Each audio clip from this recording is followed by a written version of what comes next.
এই দেখো বন্ধুরা, ছেলেটা না কদিন ধরে মিষ্টি খাবো মিষ্টি খাবো করতেছে। তা কালকের দোকানে কিনতে গেলাম।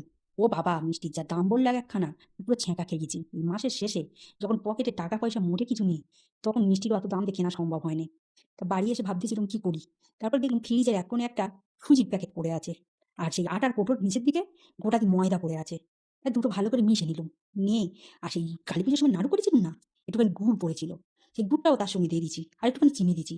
আর খুঁজে পেতে দেখলাম কোটোর তলে একটু নুন পড়েছিল, সেটাও দিয়ে দিচ্ছি। দিয়ে ভালো করে মিশিয়ে নিয়ে একটা বেটার করেছিল। আর দেখি একটা বোতলের তলায় একটুখানি সাদা তেল পড়ে আছে। সেই সাদা তেলটা কড়ায় ঢেলে গরম করেছি। বেশ যখন ভালো গরম হয়েছে তখন দেখো না, একখানা মালপোর মতো ছেড়ে দিচ্ছি, কেমন ডক্কর ডক্কর মতো বেশ ফুলে উঠেছে কিন্তু।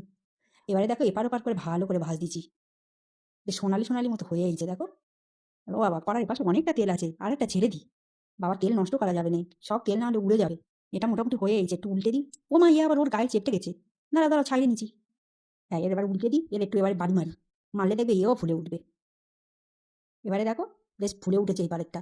ও মা, এ কেমন চ্যাপ্টা বানা কানে পারেরটা, পরে দিচ্ছি বলে মনে হয় এ মনের দুঃখে এরকম চেপে আছে। দাঁড়াও, এর একটু বাড়ি মেরে মেরে আর উল্টে পাল্টে দিই, যদি একটু ফুলে ওঠে।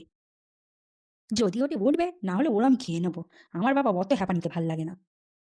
আর এপারেরটা এবারে দেখো কি সুন্দর পেনা দেখতে হয়েছে, যেমন সোনালি পেনা দেখতে।